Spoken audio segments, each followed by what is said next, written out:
Welcome to Issues and Trends in Nursing.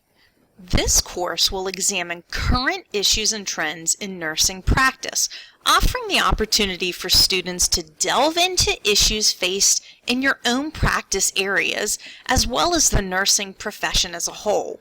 It's important to not only consider the issues, but also to consider and explore resolution strategies for those issues. The course is set up using the 6 Quality and Safety Education for Nurses competencies, known as QSIN, which I'm sure you're familiar with. To review, those competencies are evidence-based practice, patient-centered care, informatics, quality improvement, safety, and teamwork. The course is divided into 5 competencies, with evidence-based practice woven throughout the discussions. So in week 1, we're going to discuss patient-centered care, followed by informatics in week 2, safety in week 3, quality improvement in week 4, and then in your last week, teamwork. And you will notice that some of these competencies tend to overlap, especially safety and quality, but you'll also see some similarities in informatics and quality improvement.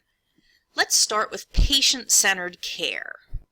There are different definitions and certainly different understandings of what patient-centered care really means. When comparing the 2 definitions on this slide, you'll see that the IOM and QSIN both include the individual patient preferences, needs, and values.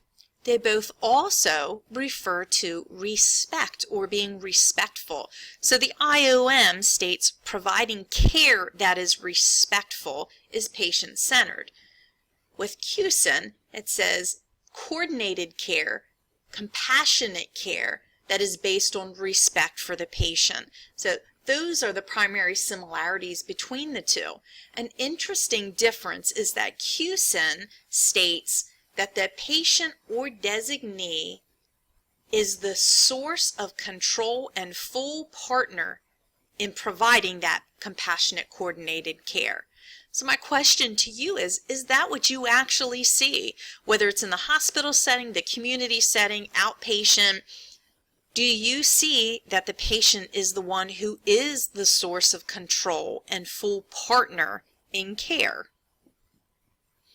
In week 2, you will discuss informatics, and we will further define informatics in week 2, but just giving you a moment here if you'd like to read through the definition. The same as safety, which is week 3, if you want to pause and read through the definition. Quality improvement. And then finally, week 5 is teamwork. We also need to review what evidence-based practice is, since it's threaded throughout the discussions of the course. So the definition of evidence-based practice is to integrate best current evidence with clinical expertise, and here's the key, patient and family preferences and values for delivery of optimal health care. So once again, we're going back to that idea of understanding what the preferences are for the patient and for the family. If we look at Picker's 8 principles of patient-centered care, you'll see a different focus. Picker's 8 principles of patient-centered care were actually developed using a wide range of focus groups. They used recently discharged patients, family members, physicians, non-physician hospital staff. They also combined that information with a review of the literature, and then researchers from Harvard Medical School, on behalf of Picker Institute and the Commonwealth Fund, defined 7 primary dimensions of patient-centered care. Starting at the top, respect for patients' values, preferences, and expressed needs. This is just a reminder that we're treating patients with dignity, respect, and sensitivity specific to cultural values, as well as autonomy, their ability to make their own decision. And that leads us into coordination and integration of care, because what they found was that during focus groups, Patients express feeling vulnerable and powerless in the face of an illness. Under information and education, during the interviews, patients expressed their worries that they were not being completely informed about their current condition or their prognosis.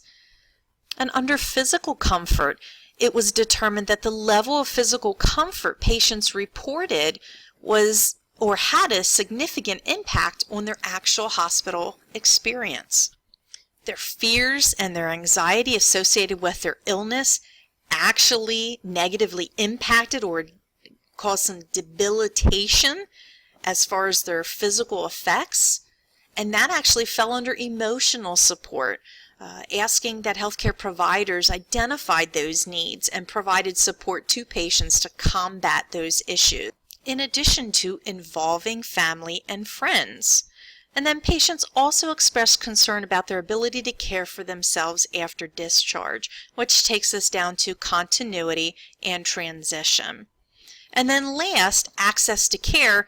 Patients need to know that they can access care when it is needed, and that also was a fear, which was restricting patients from being able to fully invest in their care, as well as to meet their physical needs, emotional needs, and ultimately improve patient outcomes and quality of life. The role of the nurse in providing patient-centered care falls under the topic of patient advocacy. In an article by Cho, you can see here that the role of the nurse as a patient advocate is an important one, and they discuss how nurses provide 24-hour continuity of care and close surveillance and are regarded as gatekeepers for patients. That is nothing new to all of you. You already know that. Cho discusses in the article scope and standards of practices, requirements under the Code of Ethics for Nursing, which also discusses and emphasizes the need for nurses to respect the rights, values, and customs and beliefs of individuals and families. So here we are again, back to those topics. Down below, again, they explain, despite recognition of the role of nurses as patient advocates, patient advocacy is poorly understood and not clearly conceptualized. And that is where the problem is. Cho talks about patients assuming a passive role and that decisions regarding their illness are often overruled by nurses who are forced to complete their tasks and make decisions in a limited time because of staffing shortages and increased service demands. Are those some of the issues that you're dealing with on your floor? That you want to advocate more, but you're forced to make decisions based on the multiple tasks that you have to complete in such a short amount of time, many times with short staffing. In order to advocate for your patients, in order to be able to practice patient-centered care, use evidence to base your practice on, you need to stay current. What do you use in order to stay current in your practice? There are times when you are able to get off the floor to do a professional development, and there are just other times where it's impossible for staff to get off the floor. So many times nurses have to look to other sources to remain current. Some suggestions are professional organizations. You can search their websites, or you could actually join a professional organization. If you are in a specialization area, such as ER nurses or critical care nurses, forensic nurses, community nurses, you can look into professional organizations that are specific to those specializations. You can also subscribe to alerts. They are free. For example, on the ANA website, you can watch the news and online media, but of course we know how skewed that information can be, so you have to be careful what you're reading. There's also research. So you want to research issues and concerns, but once again, knowing which are your most valuable and reliable sources. So what do you use to stay current? I spoke about professional organizations. If you take a moment and go to this website, you'll see an extensive list of professional nursing organizations. I'm going to quickly just go down through the list. You'll see there's Med-Surg, Neonatal Nursing, Long-Term and Subacute Nursing Association, American Nephrology, ANA. You'll see American Association of Colleges of Nursing, Critical Care Nurses, Heart Failure Nurses, and the list goes on. Take a moment, go to that website, and check out all the different nursing organizations. Those were national organizations. Here are some state-specific organizations. And then if we go the whole way to the bottom of the list, there are also international organizations. So check them out. See if there's anything in here that allows you to remain current by viewing articles or just overall highlights, alerts, or relevant information related to the profession of nursing. If you have the opportunity to sit on committees within your institution, that's an exceptional opportunity to have your voice heard with regards to issues such as those that may be on your floor or even institution-wide. There are also barriers to political advocacy. Do any of these resonate with you? Some of the advantages to political advocacy are that nurses are natural advocates. We know that. We're knowledgeable. We can provide the information to political figures that's needed for them to make informed decisions. And certainly we can turn the outrage of some of our short staffing issues and other issues into action. One way that you're going to be able to do this is through your legislative email. And so here are just a few tips for writing your email. Certainly you want to be polite, you want to identify who you are, and it's very important to be concise. PA's legislators are starting to limit the amount of information that can be sent to them. I'll show you an example. Let's talk about how to find your legislator. In Google in particular, you can simply Google PA state legislators or whatever state you're in. You can put, for example, California state legislators and see where that takes you.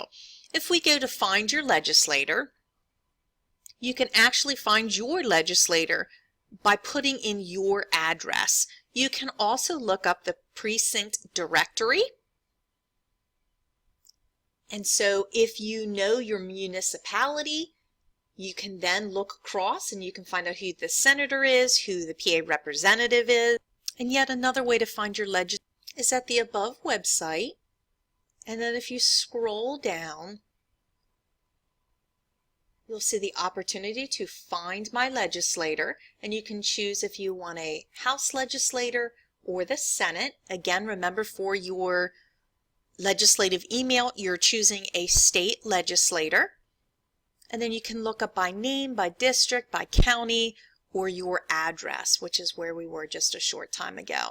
And that should equip you to be able to at least find the person that you want to write to, look up a little bit about them, maybe what committees they serve on, and to make a decision what issue you want to share with that legislator. What issue is important to you? And there is a sample of a legislative email here within the Week 1 module. There's also a sample of the response that this student had received from their legislator. So please take some time, review the assignment description as well as the grading rubric, and then ask questions as you have them.